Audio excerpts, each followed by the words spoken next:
A warm welcome to this show. Of course, this is Wellness Talk, and I am George Batista, your host and your wellness advocate. So from the beginning of this program, or the beginning of this show, or literally from day one, I've talked about the benefits of vitamin supplements and what they can do for your health. And I continue to talk about that because they can be very beneficial for filling those nutritional gaps. However, there is a certain segment of the population that can be sensitive to these vitamin supplements, particularly at night. And that's what we're going to discuss today. This is a great piece from Dr. William Chang, and this is from the Orthomolecular News Service. And this is When Good Nutrients Keep You Awake, Understanding and Managing Insomnia from Moderate to High Dose Vitamin and Antioxidant Supplements. So we're going to talk about certain supplements that, if taken at specific times of the day, can actually induce insomnia, or can actually kind of give you more of an anxiety or more of kind of this adrenaline rush, can actually affect your sleep-wake cycles. And not necessarily that there's anything wrong with the supplements in general, but it's the people who are taking them tend to be more sensitive to those particular supplements. And at the same time, they may be dealing with things where those supplements are kind of interacting with it. And they also may be taking them at times where it's closer to bed. So there may be a lot of issues in it. So we're going to discuss that today. So we're going to talk about which supplements are the ones that are most common. That's the first thing. We're going to talk about a case study of why this actually came up. We're going to talk about the supplements and the dosages that typically tend to lead to those problems and what problems they lead to. And then we're going to discuss the solutions. So what are the solutions in terms of trying to put you at less risk for dealing with insomnia, dealing with any kind of issues in terms of giving you this rush when you take these supplements? So we're going to really do a deep dive into that. This is a great piece from Dr. Richard Chang. And then, of course, I'm going to give you my 2 cents on it because I've worked with people who have been sensitive to supplements as well. And I had to tailor their supplement protocol to their specific situation. But of course, you still want them to be on some kind of supplements, right? Because you still want them to get that nutrition. And that's very, very important. So we're going to discuss that in detail. And then from there, a great piece from Wellness Resources, we're going to discuss a specific nutrient that not only helps you with sleep, but also helps you with stress and mood and just overall well-being, and that is PEA. And this is actually a nutrient that's produced by your body in small amounts. So we're going to discuss exactly what it does, why it's so important, how it can help you with sleep, and at the same time, now that we're discussing, the supplements that can necessarily keep you awake, then I'm going to go into the supplements that can actually help you with sleep.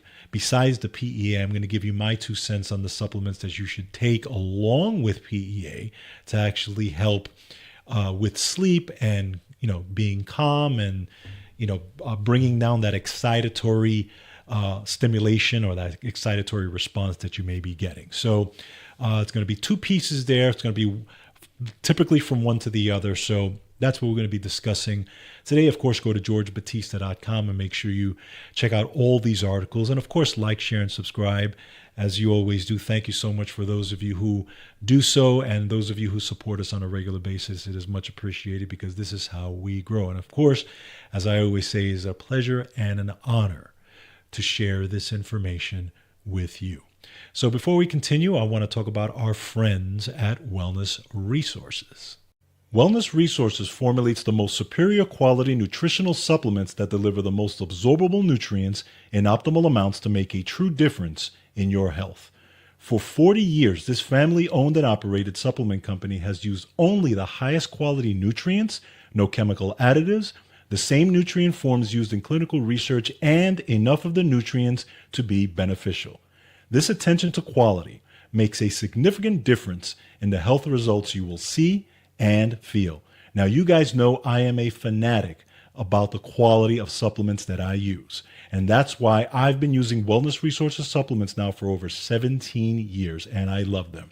Discover how Wellness Resources supplements can help you feel energized and well. Check them out at myvitaminresource.com. Again, that's myvitaminresource.com. Check out Wellness Resources supplements today. Okay, so let's get started with our discussion today. And our discussion is going to begin with the article by Dr. Richard Chang.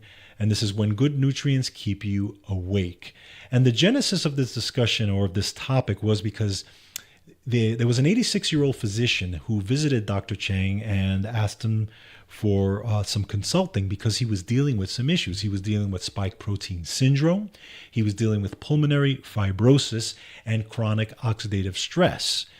But part of the problem that he was dealing with is that he had persistent insomnia, which was triggered by moderate to high doses of supplementation, particularly vitamin C, B complex vitamins, especially niacin, and vitamin D3 and other antioxidants. Now, he was also dealing with, again, pulmonary fibrosis, right heart failure, pulmonary hypertension, hormone imbalances, and excessive oxidative stress. Now, there's a great quote here that kind of sums this up by Dr. Chang. He says, while nutritional supplements are usually safe and beneficial, this case illustrates that even good nutrients can disturb sleep in vulnerable individuals, especially when taken at the wrong time or in overly rapid titration. Now, before we go on, I just want to say that if you are dealing with those types of issues and you want to get on a supplement plan, my suggestion is always to work with a healthcare practitioner, whether it's a nutritionist, a functional medicine doctor, a chiropractor, somebody who knows supplements and has worked with supplements and has worked with people before. And now I've worked with people, many people, in terms of supplementation, and I've worked with people who have dealt with this issue in terms of they've been sensitive to these kind of supplements, and you really have to balance it out and find alternatives for those folks. It's not everyone, but it is a subsection of the population. So the question is, why do nutrients sometimes cause insomnia? And he has some great bullet points here, so we'll run through them. The first issue that they're seeing is mitochondrial activation and energy surges. Now, they're seeing this with vitamin C, B complex vitamins, and also coenzyme Q10. And why those specific nutrients? Because the first thing that those nutrients do is they assist in the production of ATP, right? So they literally help to produce ATP in your cells, which is your cellular energy. They also help to produce cellular respiration. Now, in sensitive individuals, this can be an issue because this can cause restlessness. This can cause insomnia, particularly if you take these supplements in the evening. And this is one of those things, and I will address this as well, meaning taking supplements in the evening, because it's something that I've dealt with in the past as well. Now, particularly of mention, vitamin B5, which is pantothenic acid, it is essential for adrenal health, for neurological repair, and sleep regulation, but it can also disrupt sleep at the higher ranges. Now, when I say the higher ranges, we're looking at anywhere from 400 milligrams and up. Now, if you're taking vitamin B5 at over 400 milligrams, typically you're working with a healthcare practitioner, right? You're not really going to be taking those amounts if you're just doing it on your own, especially if you're dealing with some kind of condition, right? So that's the first thing. So again, when you're at those ranges, you're typically working with somebody. But many people have reported in those ranges that vitamin B5 can produce a speed-like effect. So the balance to that would be, instead of taking B5 in those higher ranges, would be instead to use a B complex that have smaller amounts. So we're looking at the B vitamins in less than 100 milligrams. This way you get a more rounded approach. You get a comprehensive approach of all the B vitamins, but they're not, the doses are not high enough to give you this speed effect or this anxiety or this restlessness or anything like that. So the first thing to take a look at is the dosages, how much you're taking, when are you taking it, and then look for an alternative. The second thing that they're seeing is adrenal and catecholamine stimulation. Again, vitamin C, vitamin B5 are precursors for adrenal hormone synthesis, okay, especially cortisol and epinephrine. Now, B6, B12, and niacin increase dopamine and serotonin production. In those with subclinical adrenal dysfunction or autonomic dysregulation, this can trigger a wired but also tired state, right? A wired and tired state. So this can really throw your adrenals out of whack. So again, something you have to really take a look at. If you're feeling this, this is where you have to balance out these supplements. Number 3, disrupted circadian and hormonal rhythms. D3 obviously is one of those supplements and one of those hormones, right, that actually helps to regulate gene expression, also regulates circadian rhythms. So D3 has to be in balance, obviously, but one specific nutrient is L-carnitine. Even though it does support fat metabolism, it can have a stimulatory effect in some people. So we always suggest taking something like L-carnitine in the morning and not taking it in the evening because, again, it can have that stimulatory effect. Keep that in mind. And then we have number 4, methylation and detox overload. Now, this is something you don't really think about, right? So niacin, B12, folate, those are methyl donors, right? And we usually use those in folks who have methyl problems. I've talked about methylation issues on this program many times, where you have a gene that is not functioning properly, the MTHFR gene, for example, which is not expressing itself. Therefore, you're unable to convert folate, you're unable to convert the B vitamins, you're unable to detoxify, right? Which can lead to high homocysteine, it can lead to cognitive problems. It could also lead to heart issues and cardiac problems and things like that if you really don't handle that issue. So part of the problem with individuals who are sensitive to these vitamins is that they can get a rapid detoxification if they're taking them, okay? So it can trigger from no detoxification to a rapid detoxification. That can trigger anxiety. It can trigger vivid dreams. It can trigger restlessness, okay? So these are the types of things you got to take a look at, especially if you're dealing with methylation problems. So again, in those folks, you have to be careful with them because many of those patients, and they say it here, can be too toxic to detox. And those folks may need to be on food-based nutrients and minerals. And I'll talk about that in a second. But at the end of the day, there's these hyperstimulation problems that are happening in some individuals, and there's also hidden sources of stimulation. So for example, many supplement formulations or beverage formulations can contain caffeine or analogs that can actually affect you as well. Now think about this. Think about those Red Bulls, right? Those Red Bulls or those energy drinks. Now keep in mind, they get a bad rap. Well, not they get a bad rap, but supplements tend to get a bad rap with them because they are lumped under the supplement category, right? They're lumped under the dietary supplement category. And the problem is that you have teenagers out there who are trying, who are studying for tests and up late and stuff like that, and they're taking in 2 or 3 of these Red Bulls to stay awake. So sometimes they're going to Starbucks and getting these giant coffees and getting this rapid hit of stimulation, which is really doing a job in their adrenal glands. And many of these teenagers have ended up in the hospital with rapid heartbeats or some kind of anxiety or some kind of seizure and things like that. Very, very bad, okay? So this is where you have to be very, very careful with some of these things that you take in, even some dietary supplements in powder form. You have to read the back of the labels because some of them contain caffeine. And if you are somebody who are overstimulated or take a lot of caffeine in terms of coffee and stuff like that, and then you take this, it can do a job on you. You may think, oh, I'm just taking a supplement and I may be taking it at 3 or 4 in the afternoon. And what could it do? Because it's a healthy thing, right? Well, it can still lead to an overstimulation. So these are things you have to take a look at. Now, let's take a look at common offenders, nutrients most often linked to sleep disturbances. Okay, so I'm going to go over the nutrient, the common dose that they're seeing, and then the potential mechanism. So the first one is vitamin C. And they're seeing it at 2,000 to 3,000 milligrams daily.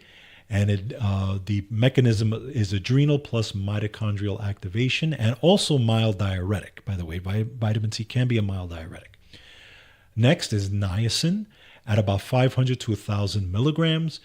Methylation and dopamine stimulation are the mechanisms. Next is the B complex, especially B5, B6, and B12. Again, high potency can lead to neuroendocrine activation. Vitamin D3 at about between 5 to 10,000 units can lead to circadian or hormonal modulation. CoQ10, PQQ, and alpha lipoic acid can lead to moderate to high, if you're in moderate to high doses, can lead to mitochondrial stimulation. And then L-carnitine, which I talked about, always taking it in the morning, can lead to, obviously fat metabolism, but also can give you a mild stimulation. So those are the ones to really look out for. And again, nothing specifically wrong with those nutrients. We use those nutrients all the time. I use those nutrients all the time. But in certain individuals who have a susceptibility to those nutrients, taking them at a later time may not be beneficial. So this is where we have to now balance it. This is where we have to take, have an alternative way for these folks to take it. And this is what I've done with many people in the past. So here's some practical steps to manage sleep disturbances from supplements. So the number one is adjust the timing.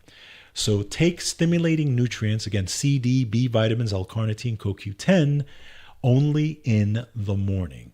Avoid supplement cocktails after 2 p.m. And this is something that I've advised many people. I've had people who have come to me that said, oh my God, I'm so stimulated. These supplements really got me going. They got my energy, but now I can't sleep. So I would recommend sometimes to them, you know what? Just take it in the morning. Maybe, many supplements you take twice a day, right? You take it in divided doses, once in the morning and once in the afternoon. That's how I take my supplements. But at the same time, I recognize that not everybody's good that way. Some people have a harder time taking supplements in the afternoon. Maybe their afternoons are crazy. Maybe they're in meetings. Maybe they're traveling, or whatever the case may be. Maybe supplements in the morning is a little easier when they have their breakfast. So what I suggest to those folks, if you can't take it in the afternoon, then just take it in the morning. At least you take it at all, right? It's better than taking nothing. So take the supplement in the morning. If you can't take it in the afternoon, don't. When you can, you take it. So that's the first thing. So again, take those stimulating supplements in the morning. Once you hit 2 o'clock, afterwards, I would not take any stimulating supplements. No CoQ10, no B12, no B vitamins, none of that stuff. Because if you can take it and you're okay with sleeping, it doesn't bother you, that's fine. But if you're dealing with issues and you find that it's stimulatory, especially if you're drinking caffeine at the same time, do not take it. That's just my 2 cents on that, okay? And again, I wouldn't advise caffeine after 2 o'clock anyway, because it's going to keep you up, right? It's going to keep you up. It's going to, it could do a job. A lot of people use it to, these big giant Starbucks coffees to get through the day. Those folks have some issues, right? Either they're not sleeping and they're just using caffeine to stimulate themselves to get through the day. They have more issues than just taking a vitamin. They need to really balance out their caffeine intake, but that's a whole nother discussion. All right, number 2, titrate gradually. So for example, start with 100 milligrams a day of, let's say, if you're taking niacin, then you gradually increase to 500 to 1,000. And again, that's with anything. That's with vitamin C. You could begin with 500 milligrams and go up to 1,000. Take it in divided doses if possible. Again, once in the morning, once in the afternoon with lunch. I would say with your breakfast once and with your lunch the next time. Don't take it in the evening if you can't do it. But titrate up. If you feel that 1,000 milligrams of anything is too much, then you bring it down to 500 or less, really. So you have to play with it. Number 3, add calming nutrients. So magnesium glycinate, magnesium threonate at 500 to 1,500 milligrams a day, especially at night. Those are the calming nutrients. I've talked about it many, many times, right? Those are the supplements. If you're going to take them at night, those are the ones you take because they will help you with sleep. They are natural muscle relaxers, and they give you the calming effect, right? Especially magnesium glycinate. Magnesium threonate is very specific because it actually enters the blood-brain barrier. It's one of the special magnesiums that can do that. And it works very well to kind of balance out the excitatory process that you may be getting from, whether it's caffeine or whether it's supplements. So magnesium, very key to that. Very good supplement to take in the evening. Also, other supplements, the amino acids, taurine, GABA, glycine, L-theanine, great supplements that you can take for relaxation. Matter of fact, a supplement like taurine is great because it helps with the GABA receptors, right? The GABA receptors basically are in your brain. They give you the calming effect, right? Again, they balance out the excitatory process that happens in the brain. So now if you mix taurine with magnesium, even better. You'll really get a nice relaxation effect from that. So these are things you can do. And then the last one is melatonin. I've talked about that many times. Melatonin is naturally produced by your body in the peak hours of the evening when things are dark. Melatonin declines as you get older, so you may have to supplement as you get older if you have an issue with it. But again, like any of the other supplements, titrate up, okay? So if 5 milligrams or 10 milligrams of melatonin makes you feel crummy in the morning or, makes you feel worse, then you bring it down. I always suggest people who've never taken melatonin before start with 1 milligram to 3 milligrams, between there, and see how it makes you feel. If you're good and you feel good when you wake up, that's what you continue with. If you need a little bit more, then you can go up to 4 or 5 milligrams. But again, titration is key with these things. So again, as a person who's worked with a lot of these folks, I've literally had to take people off of some of these stimulating vitamins and put them on food-based vitamins because the food-based vitamins will not give them the stimulatory effect. I had one person who could not take anything that had any kind of synthetic component to it. And literally it would affect their stomach. They couldn't sleep. They had issues. I literally had to make sure that I found a specific food-based supplement for this person because that's the only thing they could take. So again, something to keep in mind. This is why you want to work with a healthcare practitioner. And number 5, consider red light therapy. Now, I'm not an expert in red light therapy. I've never used it before. A lot of people swear by it, and that's fine, but it's not something I've used. But they say here it's great, especially in the evening. It helps to support mitochondrial recovery and circadian regulation. Helps to also to promote natural melatonin secretion and stress adaptation. So, at the end of the day, supplements are great. Supplements can be very, very helpful. And if you're not a person that is susceptible to that, or you're not dealing with any issues in terms of adrenal problems, stuff like that, you may not have a problem. But those individuals who do, we're going to have to figure that out and balance it out. So just keep in mind, if you're feeling any kind of excitatory issues with any of these supplements that you're taking, okay, and then you stop taking them and see if you feel a difference. And if you stop taking a supplement and you feel the difference, then you know that it might be the timing, and it might be you're more susceptible to that supplement. You're more, you just have more of an issue with those specific supplements. So take them in the morning. If you need a nice push in the morning, then you can take your B vitamins in the morning. Obviously, a lot of people take their caffeine in the morning. You get ultimate stimulation, and then and then you move on from there. So play with it a little bit. But magnesium, by the way, just so you know, as an aside, magnesium is a great supplement to actually help you with ATP production as well if it's taken during the day. So even though magnesium is good to take in the evenings to help you with sleep, but magnesium is also good if you take it in the morning because it actually will promote ATP production and will assist your body, especially all the other nutrients. It will assist your body in ATP production as well. So it does have a dual role in that, besides all the other things that magnesium does. It's just an amazing nutrient. So just some things to keep in mind. It's really something to monitor. And again, it just depends on who's taking them and what they're dealing with. So now we're going to move on from this to a nutrient that can help you not only with sleep, but also help you with stress reduction, overall well-being. And we're going to talk about PEA. All right, so this is from Wellness Resources. And what is PEA? PEA stands for palmitory lethanolamide. Now, there's going to be a test on that, so make sure you memorize that one. So what is PEA? It's basically a lipid.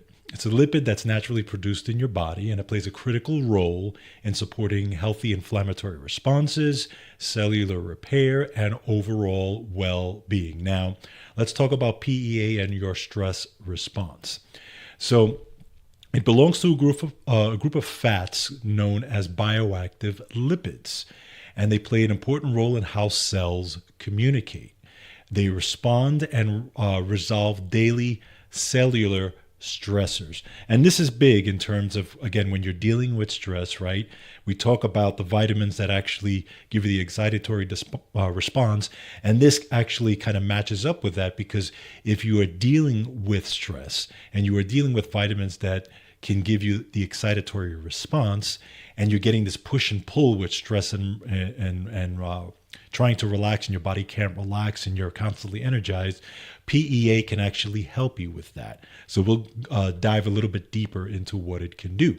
Now, again, it's produced by small amounts in your body. You can also get it in some food, and I'll mention the foods that it's in a second, right? But it is needed during times of stress to regulate immune activity, pain signaling, and homeostasis. Now, how does this help you with sleep? And this is what I really wanted to get into.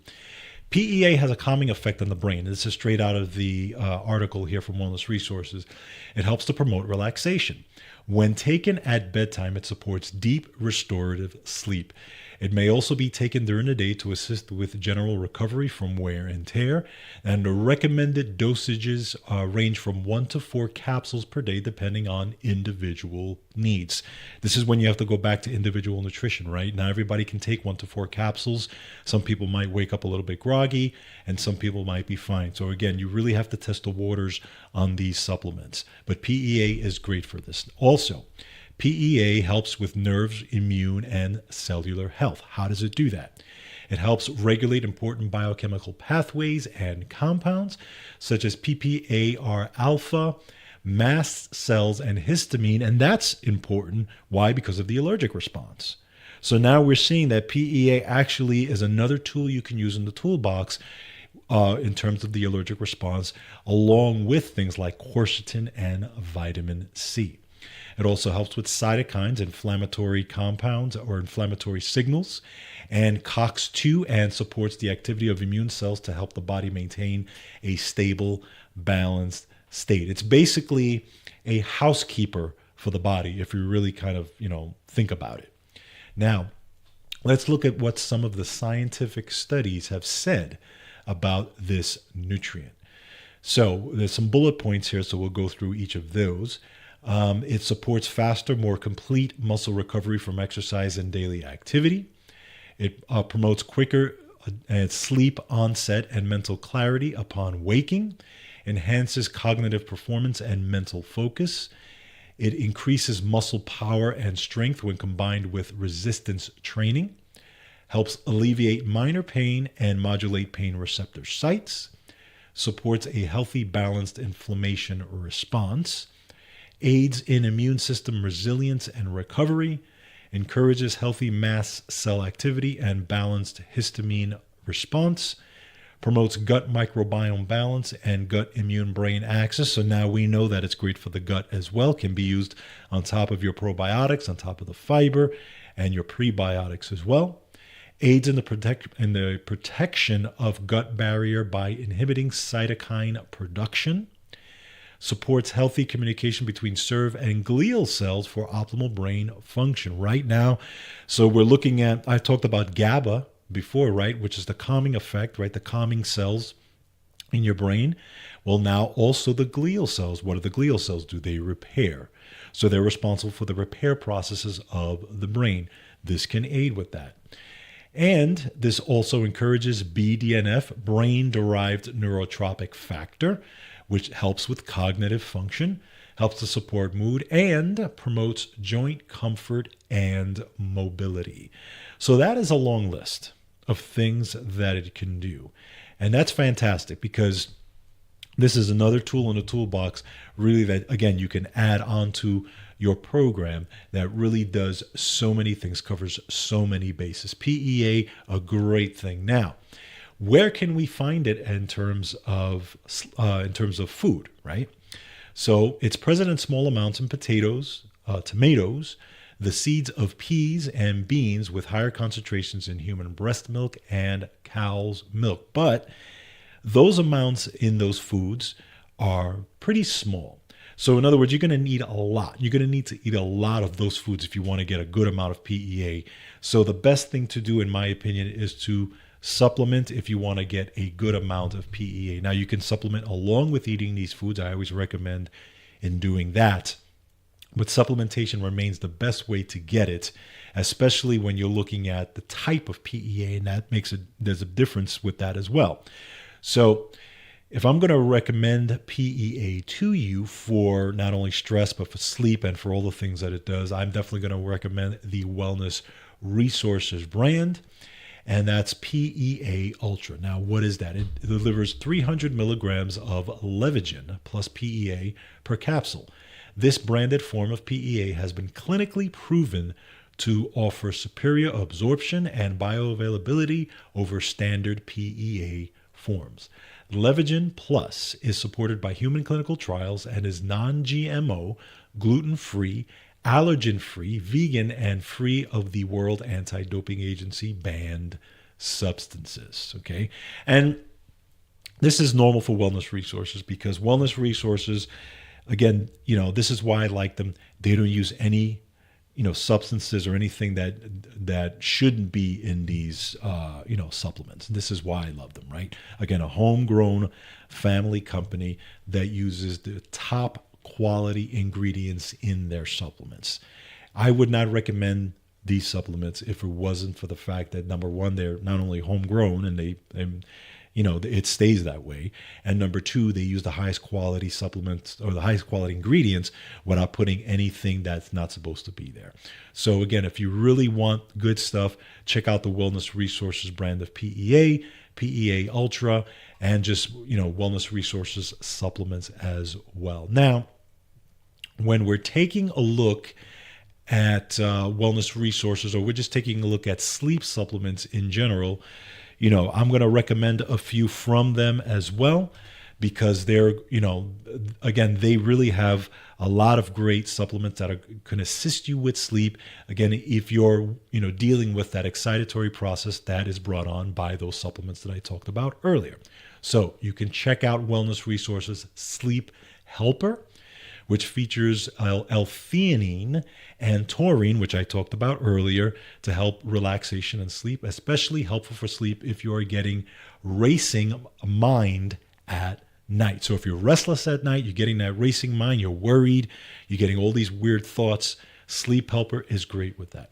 You can also take a look at Calm. They have a supplement called Calm, which is a great supplement. It's a non-drowsy supplement for relaxation, stress relief, restorative sleep, daytime zen.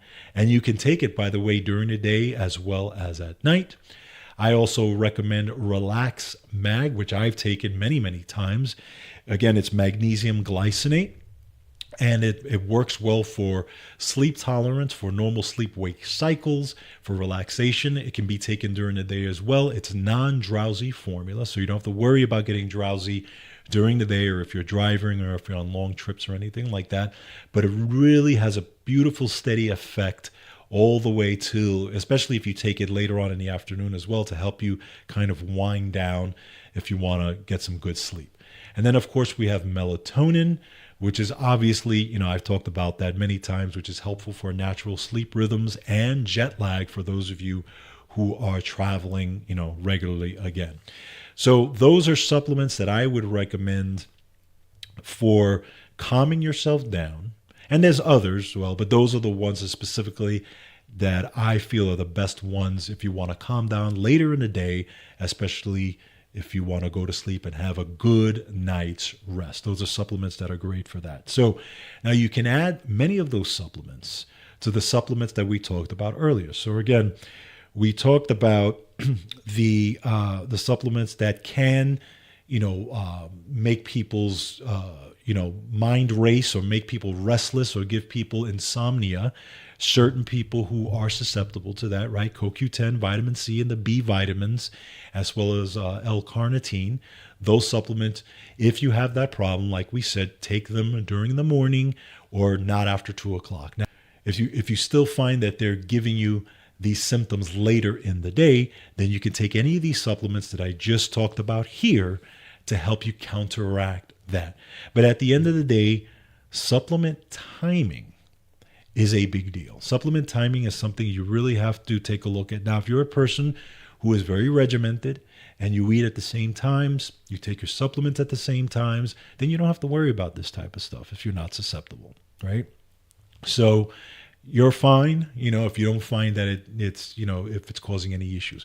But if you're a person who's dealing with any kind of stress issues, adrenal issues, if you've got medical issues, right, and you're trying to get a good supplement program and you're finding those supplements are causing a problem, then we've given you here many different options and a way to balance it. But look at the timing of your supplements. The timing is absolute key. And if you're not sure, work with a healthcare practitioner, somebody who knows their supplements and can help you with the timing of it, and can also give you suggestions on what you need to do. That's extremely important. Supplements can do great things, but they have to be individualized to the person. Another thing about supplements that people get very much afraid of is, I used to get this question a lot. I used to get asked a lot of this. Well, can I take this more than once? And the reason for that is because we're all conditioned, right? Society really is conditioned with pharmaceuticals. We're conditioned that pharmaceuticals have to be taken at specific times and specific dosages, and anything above that can be harmful. And that is true. That is very true, right? We know that. However, supplements are not like pharmaceuticals. Remember that supplements also are there to fill gaps in your body. They're there to promote your body's ability, its natural ability to help and to be healthy and heal. That's what supplements are there to do. They're there to help your body be healthy. Remember, you can have a symptom or you can have a disease because of a lack of a nutrient or a lack of, B vitamins or C or D or whatever the case may be. But you're not going to have a disease because you have a lack of a pharmaceutical or a vaccine. Keep that in mind, okay? Keep that in mind. You can die of scurvy because you have a lack of vitamin C, but you don't have scurvy because you have a lack of a pharmaceutical. So remember, the pharmaceutical companies and the mainstream medical don't want you to know that. Just keep that in mind. So I hope this has helped you. I hope this has given you food for thought. And again, those of you who are dealing with that type of stuff, look at these recommendations, try it out, work with a healthcare practitioner, and see if you can get a well-rounded approach and a good protocol for yourself to deal with those issues. So I want to thank you for joining me this week. It's always a pleasure and an honor, again, to bring this information to you. I hope this has helped you. And make sure you pass this information along. As always, like, share, and subscribe. You can find us on social. You can find us on Rumble and YouTube. Get that information out there. Thank you so much. Have a great week. Take care of yourselves. Take care of each other. And as always, control your health. Have a nice day.